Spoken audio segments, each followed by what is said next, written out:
Hi, this is Marie Elizabeth Molly, and today is Relationship Alchemy Live. Our topic is finding the flow of giving and receiving attention in your relationships.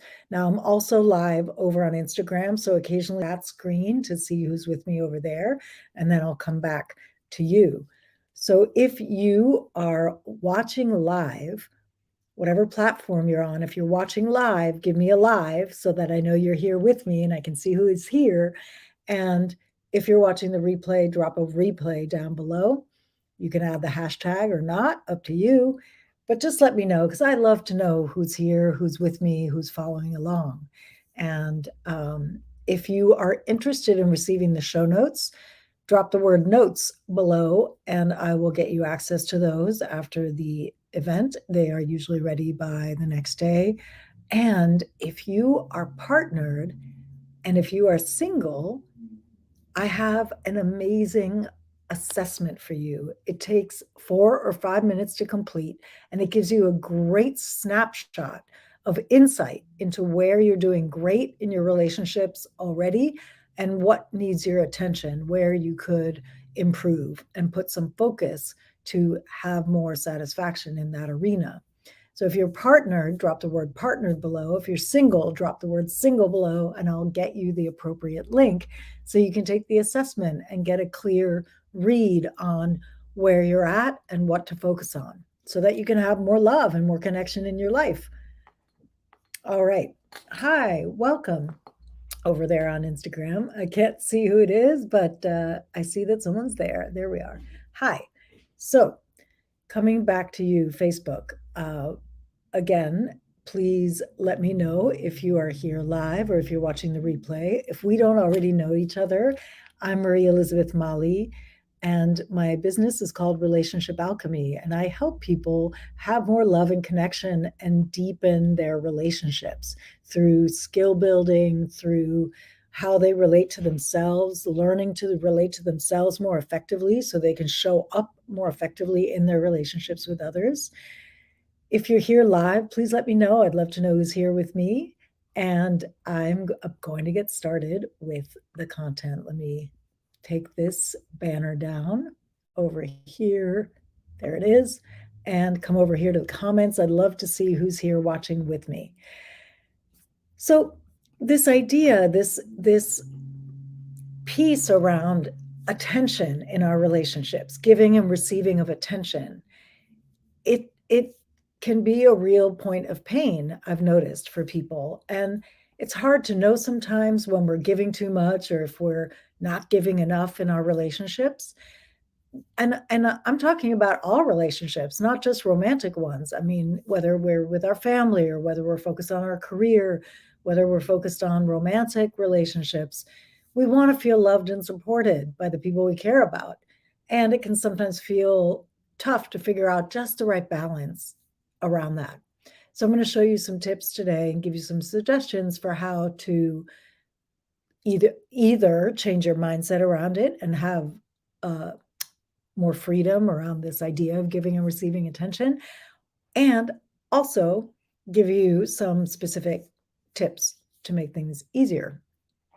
First of all, I'd love to know what your experience is around giving and receiving attention in relationships. Is that easy for you? Is it a sticking point? I'd love to know where you're at and any questions you might have so that I can address those when I get to the Q&A.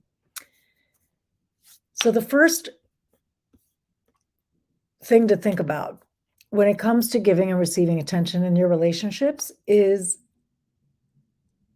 to understand your default. Get clear on what your default tends to be.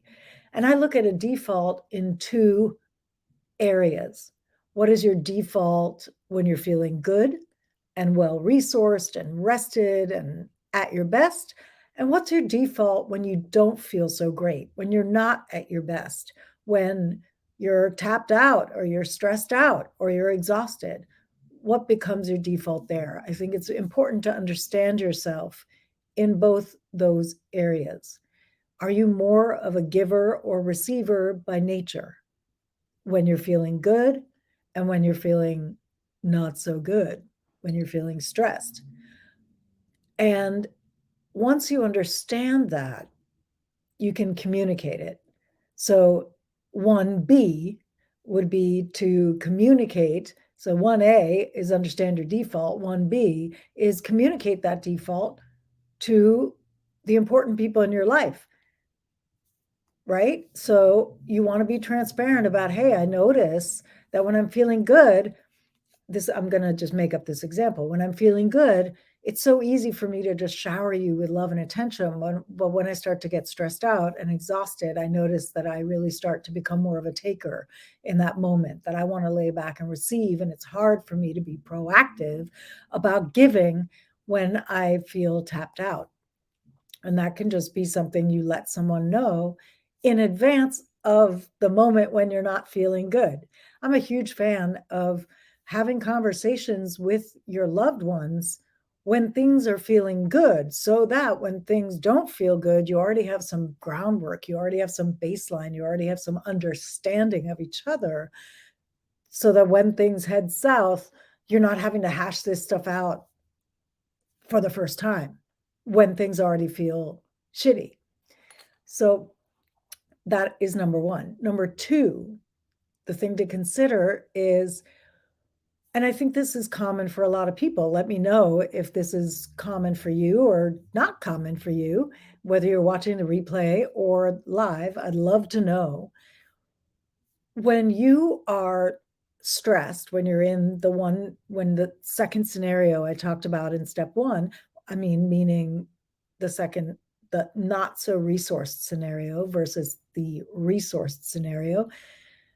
When you're not so resourced, the first thing that needs to happen before you're thinking about giving and receiving love and attention with another person is to fill your own cup.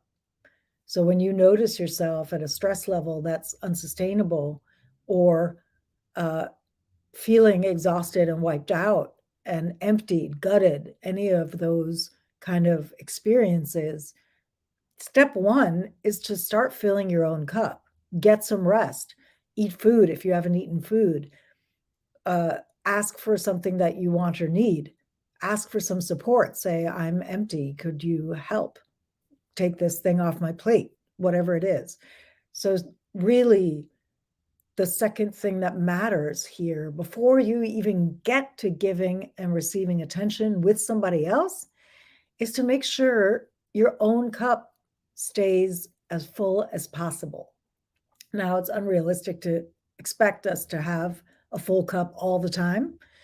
I think that puts way too much pressure. Uh, and you got to notice when you're tapped out, when you're wiped out, when you're not able to respond with generosity because you feel empty. If you're watching live, I'd love to know who's here. So drop a comment, let me know. And if you're watching the replay, same thing, let me know.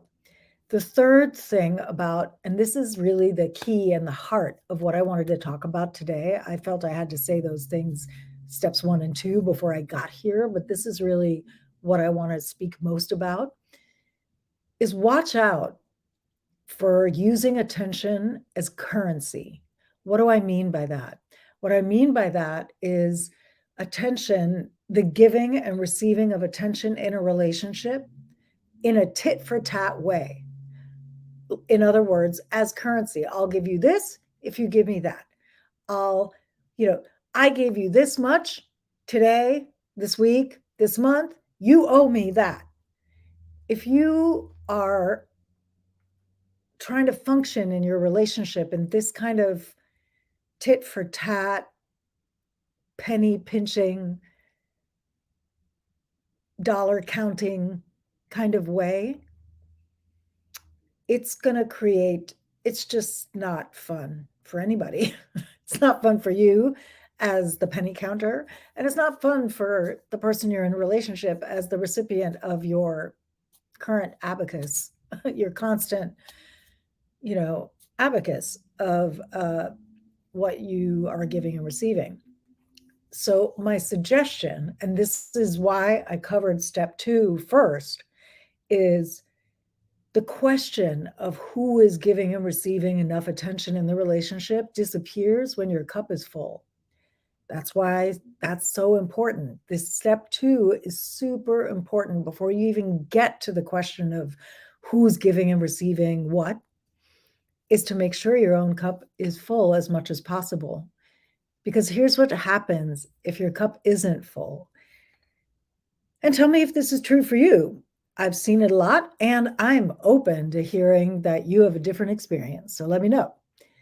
What I see a lot is you start nickel and diming your partner for attention and for um, what you need when you feel empty. That's when it's like this thing switches in the mind, and all of a sudden you're focused on the minutia of, well, what did I get, and did I give too much, and they haven't said I love you in a long time, and uh, you know, you start to get absorbed in that calculus.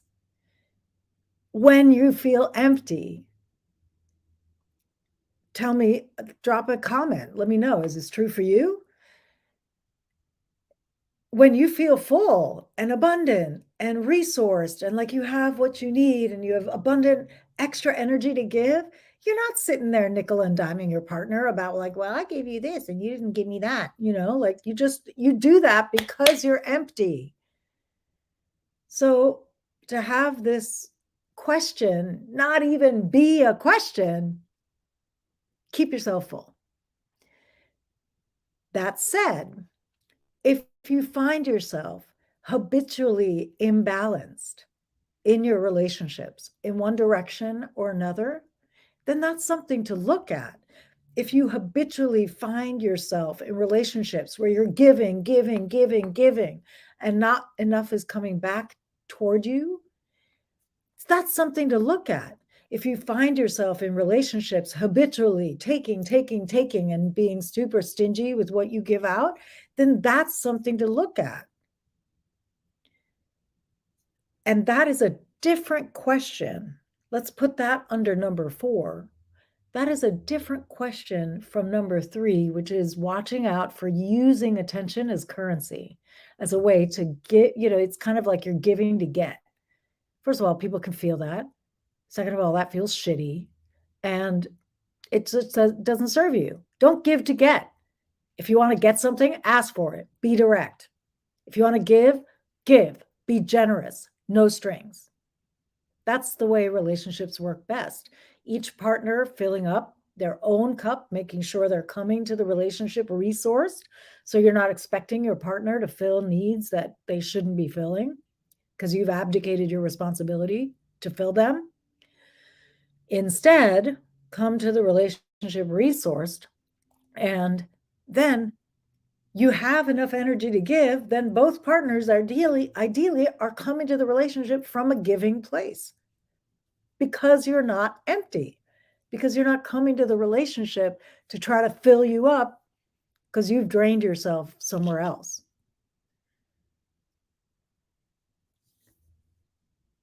So here in step 4, if I were to put a pithy title on it, it would be it's look out for your patterns. If you are habitually repeating certain patterns around giving of attention, go underneath that. What motivates you to give so much? Why are you being so accommodating, say, or giving so much attention, or potentially smothering somebody who can't actually take it in? And maybe that's why you feel like because maybe you're doing too much energetically. In my experience, that usually comes out of some pattern from childhood that set up this way of being to try to get love. So if you're giving attention in your relationship to try to get love, again, that's ultimately going to be unfulfilling, and it's going to put a lot of strain on the relationship. So instead, to fill yourself up so you can come to the relationship from a generous place and give. Period. Punto. And if you are more typically a taker, again, and it's hard for you to, you dole attention out in these stingy little things, watch out for what your patterns might have been as a child. what might have set that up for you as a way to be. Maybe you learned you had to use attention as a form of control. So you only give attention to reel someone in, and then you sit back, right? Human beings are complicated creatures. We have a lot of survival mechanisms that have been set up unconsciously in our youth that are now running the show, that now determine how we show up in our relationships as adults. This is why therapy is super useful and coaching is super useful, which are two different ways to approach growth. And each has their place. But we're not talking about that today. That's not the topic today. The topic today is finding a good flow of giving and receiving. So before I go into recapping what we talked about, I want to, first of all, write down this fourth step. Watch out for your patterns. And I'd love to take any questions and reflections. And I'm going to move on real quick if I don't see them. I'd like to outline again that I have a free gift for you today, which is my assessment. So I have a quick assessment that gives you a real nitty-gritty, quick view into what is working well in your relationships, what could be improved. I have a different one for single people and partnered people. So go ahead and drop the word partnered in the comments. If you're partnered, single in the comments. If you're single, I'll get you the appropriate link. And if there are no questions at the moment, I'm going to go ahead and recap. Taking a peek over here at Instagram. I see you. Hello, hello. Any questions? Okay. All right. So let's recap. Today we're talking about finding the flow of giving and receiving attention in your relationships. A flow that can be hard to find sometimes because it's hard to know when we're giving too much or not giving enough. And whether it's a romantic relationship, a career relationship, a family relationship, we want to feel loved and supported. And we want to feel like we're giving others what they need too. But sometimes this balance can be hard to find. So today I'm going to help you think about it in a new way and find a flow of giving and receiving, or at least point you in the right direction toward finding that flow that works best for you. The first step is to get clear on what your default is when you feel good and when you don't feel good. So when you feel resourced and you have plenty of energy, you've had plenty of rest and you feel great, what's your default? Do you give easily? Do you receive easily? Do you block one or the other? Do you lean one way or the other as a habit? Just get clear on that. And then when you feel stressed or exhausted or tapped out, then what happens there? Do you overgive? Do you overtake, or lay back to receive more? What happens in both those dynamics when you feel great and when you don't feel great? Because it can change. So that's why it's important to know what your particular system does when you get stressed, so that you can communicate with your loved ones about that. Communicate in advance to the people you care about what happens with you under stress around the giving and receiving of attention, of flow, of care in your relationships. Step 2, make sure to make a priority out of filling your own cup first. Most of us tend to focus on picking apart this question of who's giving what, and is it enough, and am I getting enough, and am I giving too much? Most of us start to nickel and dime the situation when we don't feel well resourced. It's a function of the mind when it goes into stress to start picking things apart and criticizing and nickel and diming in this way. So watch out for that and fill your own cup first. the other reason why this matters is you want to come to your relationships well-resourced so that they can be a source of joy and pleasure for you. So you're not trying to pull from the relationship some baseline of energy that you should be funding yourself. Number 3, watch out for using the giving and receiving of attention as currency. A lot of people set their relationships up this way, where it's like, well, I'll give you this if you give me that. I'll text you if you text me back. This kind of tit for tat energy where you're trading attention as currency does not create gorgeous, loving, generous, generative relationships. It creates relationships that are stuck on the level of tit for tat, which is like, bleh, in my opinion. So watch out for any habit or tendency to do that and recognize that you tend to do that. You start to do the nickeling and diming when you're not filling your own cup. So go back to step 2, work to fill your own cup, and you'll find this kind of nitpicky thing around who's giving and getting what will disappear. That takes care of that issue, because then both of you, if both of you are filling your own cup, ideally, as you should be, then you are both coming to the relationship resourced and you both have a lot to give to it and to one another. Number 4, watch out for those habitual patterns that you discovered in number 1.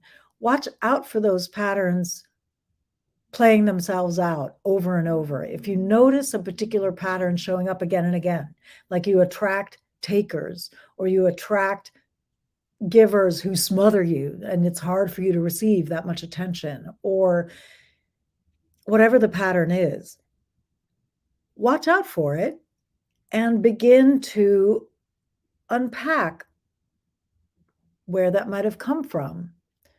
Was there a way that you learned to get love as a child that you're repeating now? Is there a way you learned to control people as a child that you're repeating now? The more aware you can be about these underlying dynamics, and the more you take responsibility for showing up resourced, rested, responsible for your own state as much as possible. We're not perfect. Of course, we're going to be imperfect, but I'm talking in an ideal situation. The more responsibility you take for that, the better your relationships will feel. You won't be nickel and diming each other because you'll both be giving generously. You'll each be taking responsibility for 100% of your 50% of the dynamic. And you will receive plenty of attention and you will give plenty of attention, and it'll feel great. Thank you so much for watching. If you've joined the replay, please let me know. I'd love to know who's seeing this on the replay. If you have any questions or reflections upon watching this, please let me know. Drop a comment. Also, you can message me. And it's been such a pleasure to be here with you today. I'm Marie Elizabeth Molly. I'm a relationship alchemist. I help people have more loving and connected and fulfilling relationships by showing up in their full power and agency within them. And until next time, remember that a great relationship starts with you.